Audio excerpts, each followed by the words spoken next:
Hello, and welcome to Outlook Video, your nationally recognized, award-winning LGBTQ plus TV news magazine. I'm Roberta Gonzalez-Gregg. In these COVID pandemic times, we sincerely hope that you, your family, friends, and loved ones are staying safe and well. In this last segment of Outlook Video via Zoom, more on that later, we proudly bring you Professor in Creative Writing at San Francisco State University, author and poet, and soon to be poet laureate of Pacifica, which is happening next year, right? Welcome, Toni Mirosevich. Thank you so much for joining Outlook Video today. Well, Roberta, it is just a treat to be here and to see you in semi-person and to be. So thank you. You bet. Well, you're not all that far away in Pacifica, right? It's just down the block from you. Yeah, kind of, sort of. But speaking of Pacifica, that is where your latest book is centered around that coastal area, which is quite known for its welcoming fog, but also well known for many of its different characters via your book, your latest book, which is called Spellhaven. But you also have other books, Queer Street. I'm taking a look at my notes right now. The Takeaway Bin, My Oblique Strategies, and now your latest one, Spellhaven. Lovely, lovely. And in Spellhaven, we were talking about your neck of the woods there. This describes and goes through several, what I'd like to call free spirits. Yes, which I love that each chapter has little stories about these free spirits, and they're stories that includes things from an undocumented boy who's drowned by a wave carrying him out to sea, to a gentleman who leaves chocolate bars in a specific area, and a woman on meth who just has a story to tell. Well, all of them have a story to tell. And also a fellow who flies a kite with a fishing pole. So tell us how these stories came about. Are they based on, is there really somebody in your neighborhood who leaves chocolate bars? Well, what I like to say about this is that these stories were inspired by, because it's fiction, but it was inspired by very true experiences and real encounters with what I call a community of outsiders here by the sea. And that what I like to say is that the narrator was a professor at San Francisco State, and she felt less comfortable there because she grew up in a very working class fishing family. So she wanted to be in with the out crowd. The out crowd, the out crowd is the crowd at the beach that is, as you would call, free spirits, but are less interested in status and power, and maybe more interested in other things about life that might be important, like hanging out and looking to see. And so she wants to be in with the out crowd as opposed to being out with the in crowd. How about that? I like that. That's really a great saying. I like that. I'm gonna steal that from time to time. Okay. It reminds me of the song, I'm in with the in crowd. Well, now I'm out with the out crowd. Exactly. Exactly. You remember that song. I do too. Oh, yeah. Yes, I guess we're of the same, kind of around the same age rate. Yes, kind of, sort of. Okay, we won't give that away. But these are wonderful stories indeed. There are a variety of characters, and each character really gives you an insight about themselves, and what also their, if you will, their lessons that we can learn from them. As again, you say, hanging out with people. Sometimes the best times that you can have are just indeed sharing a cup of coffee with somebody and listening to their stories. All of us have stories, right? And these people really do, especially about their community, and that says a great deal. Thank you for that. And again, especially in this pandemic times where we cannot socialize so much, we can get that same feeling through this particular book, which I enjoyed a great deal. Yes, yes. There's a when you mentioned about them, the characters having lessons, there very briefly, there's a man out on the pier, and he comes up, and I'm talking to the Crab King, another character, and we're all talking about our scars. And I'm saying Ah, they have a couple of scars. When the Crab King has a scar, the man who comes to see us has a scar. I have a scar, and I'm saying, "Oh, look at us! We all have these scars. That's what link us." And the man who walks up to us says, "That's not our scar. That's, how should I put it? Those aren't scars. That's evidence of our happiness. We have lived ah, through, we have lived through our troubles and our trials, and here we are, and our scars are symbols of our happiness. We've lived through it." So anyhow, your point is that there's lessons. Each person has a lesson to give. Yeah. indeed, indeed. And I'd forgotten about that. So thanks for reminding me about that segment in the book where the gentleman describes that. Yeah. And I, at the same, and when I read that too, it was an aha moment. So it was really great. Yes, very good. You have, well, but you have other books, and they vary also. Are they mostly in and around the LGBTQ community? I have a book called one of the first books I wrote when my wife and I moved to Pacifica was It's Queer Street, and it's a poetry Yes. book. And it's about, the quote is from Robert Louis Stevenson: "The more it looks like Queer Street, the less I ask." Now we moved from the Castro to the suburbs, and to a very wild street that had a guy across the street murdered someone. There was lots going on, lots of drug activity. And it was about also learning to become part of the community of this world. So it's very, very much about a queer couple trying to make inroads in their own neighborhoods. So there's that. My first book came out from Firebrand Books, which is a lesbian feminist press that was around for a long time. So each book actually has quite a bit about a long-term relationship, queer relationship with my wife, and the communities we try to become part of. Yeah. Very well, very good. I like the diversity of that too, as well as that you say that there's couples, there's individuals, and again that's expressed in all these different characters, which I my heart went out to many of them. It was really great. Do you have a writing style that you would call it? And you said, where do you get all these stories? What I do is I take walks. I do feel like if you walk out in the world and you allow yourself to be open just a little bit, you will come upon people who have stories they want to tell you. And if you have to get out of your house, you have to go and take the walk, and there's a trajectory that they will come into your path, you will come into theirs, and something might happen, but you have to be open to that. And the quote I like to say is from Toni Morrison.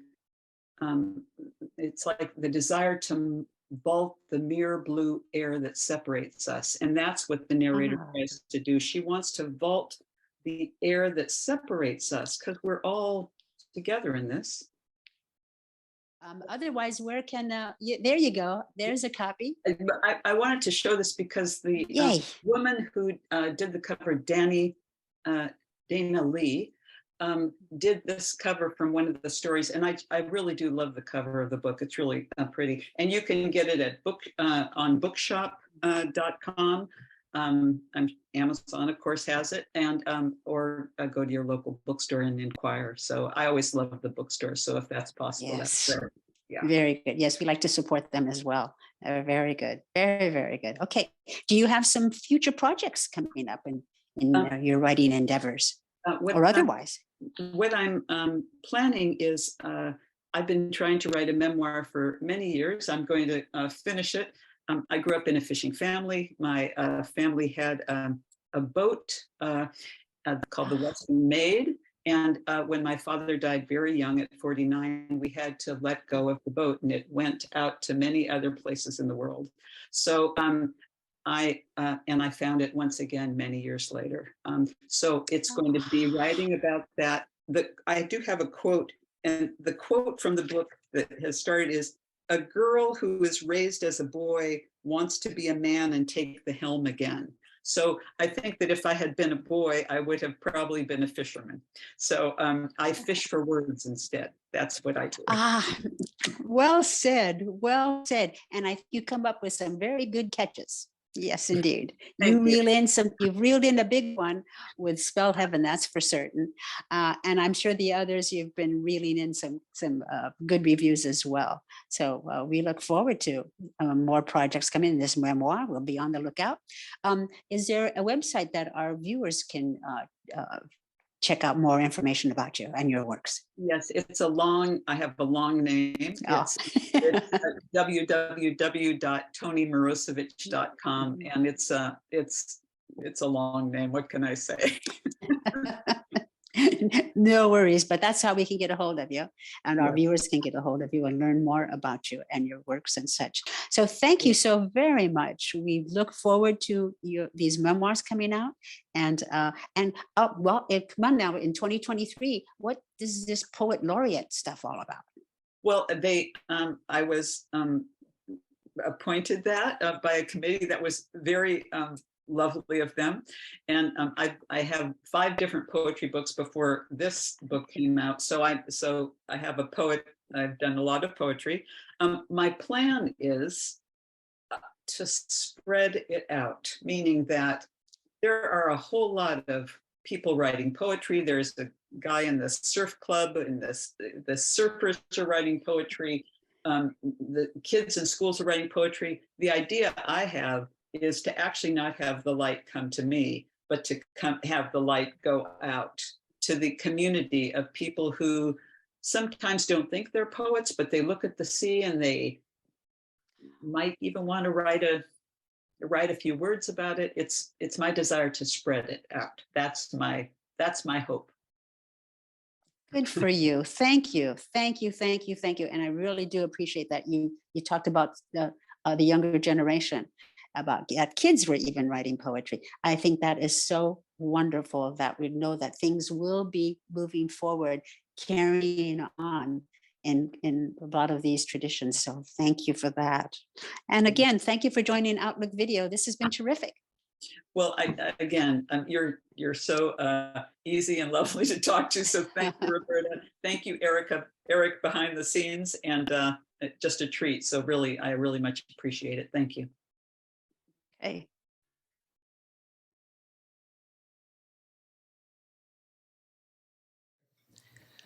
First, they came for the communist, and I did not speak up because I was not a communist.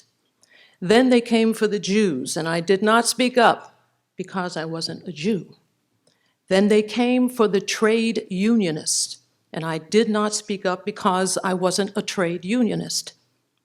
Then they came for the Catholics, and I did not speak up because I was a Protestant.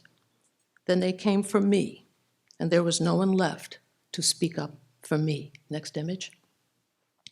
In 1946, a German Lutheran pastor composed that confessional poem, a confession of his own silence and the silence of German intellectuals and certain clergy in the face of the Nazi persecution of Jews, gypsies, disabled, and gays.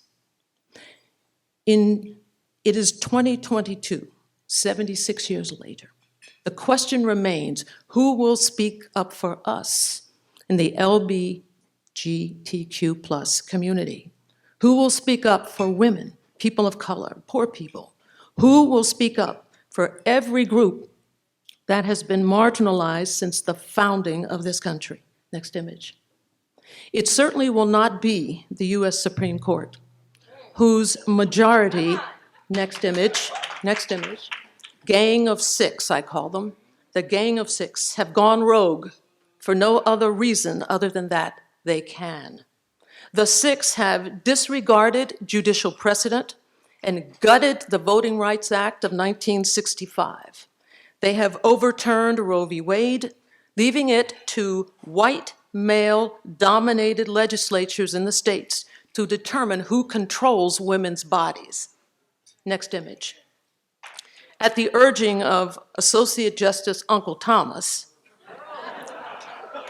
no doubt egged on by Auntie Jenny, the constitutionality of same-sex marriage may soon be on the chopping block. Next image.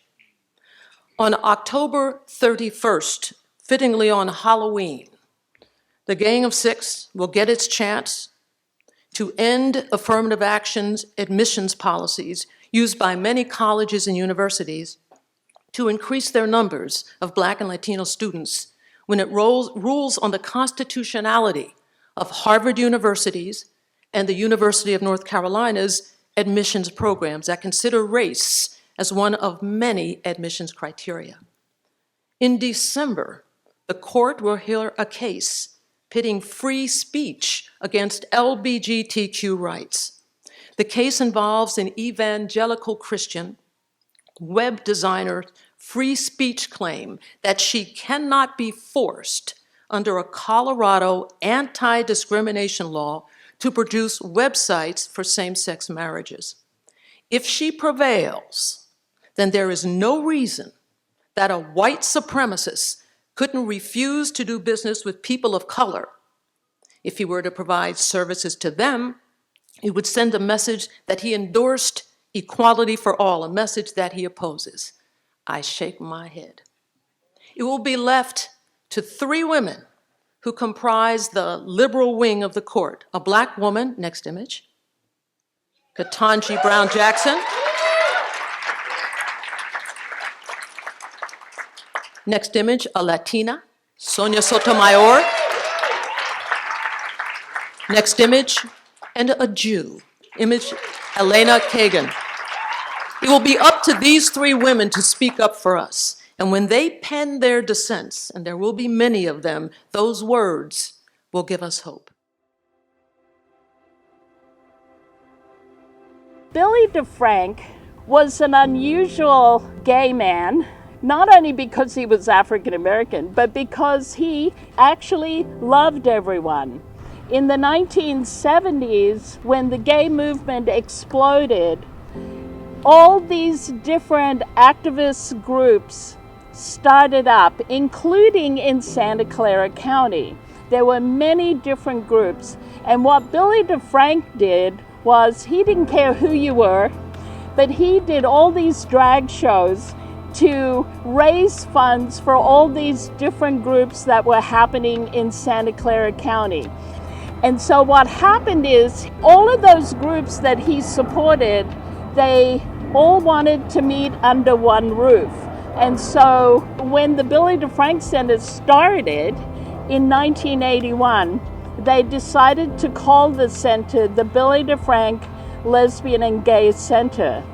Me as an artist, I'm very, there's no labeling me as one thing. So seeing, especially in the Black queer community and then also in the Black community, how someone who's very Black and queer and being feminine is something that you don't see. And to have a figure like him being very out and open and being himself was kind of mind-blowing to hear his story of being openly himself in the Black community. He was doing drag in the 70s, and it's just that is beyond courage.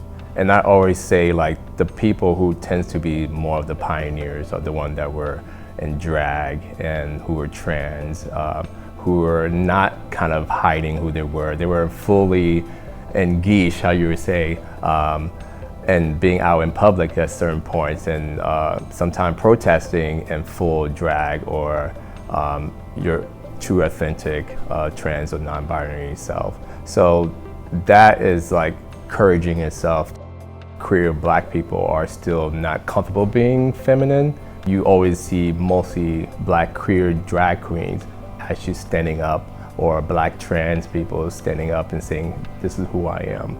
And being a gay man, and that Billy DeFrank was, and still being a drag queen and fully himself, is kind of empowering. And just the idea of putting that figure on a wall is very impactful. He is a real inspiration, and I sometimes, when I'm just fed up with everything, I think about him and how he just kept on going, being loving. Sometimes the battle for justice doesn't always have to be a negative, nasty, confrontational, negative thing. It can be done with love and generosity. He's one of my inspirations, and I get to have it here.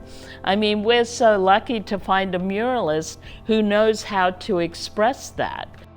Just looking at that picture captures, for me at least, someone that enjoyed life and wanted to be helpful to everyone around him.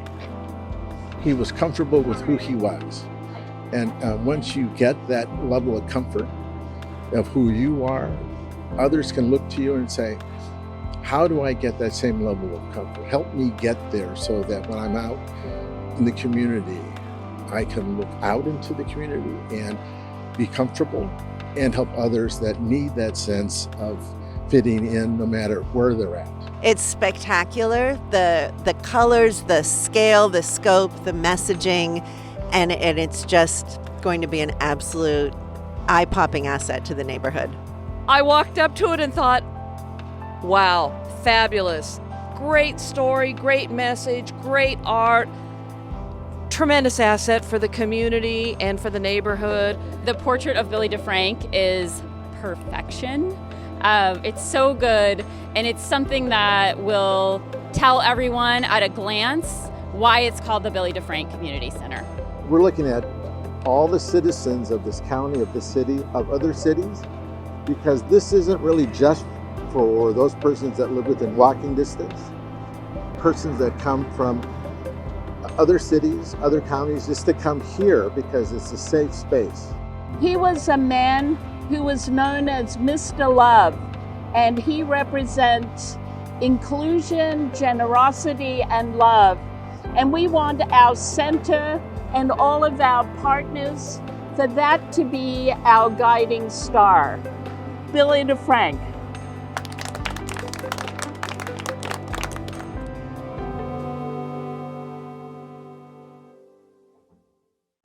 We'd love to get mail from you. Email us at comments@outlookvideo.org. To contact us by phone, call 408-293-3040, extension 205. Visit our website at outlookvideo.org. Subscribe to our YouTube channel at youtube.com/outlookvideo. And connect with us at facebook.com/outlookvideo. Devastating violence has struck our community again. Our hearts and prayers for healing go out to families, friends, and victims of the mass shooting at Club Q in Colorado Springs. Our safe spaces continue to be violated by gun violence and must stop. We at Outlook Video pray that we will be free of violence against our LGBTQ community and families.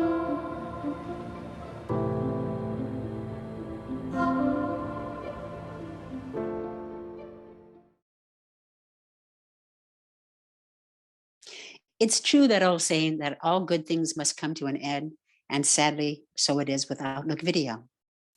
Outlook Video for the past 35 years has served the LGBTQ plus communities with its monthly public access TV news magazine talk show, bringing a scope of topics, people, events, reflecting on the diversity of our communities.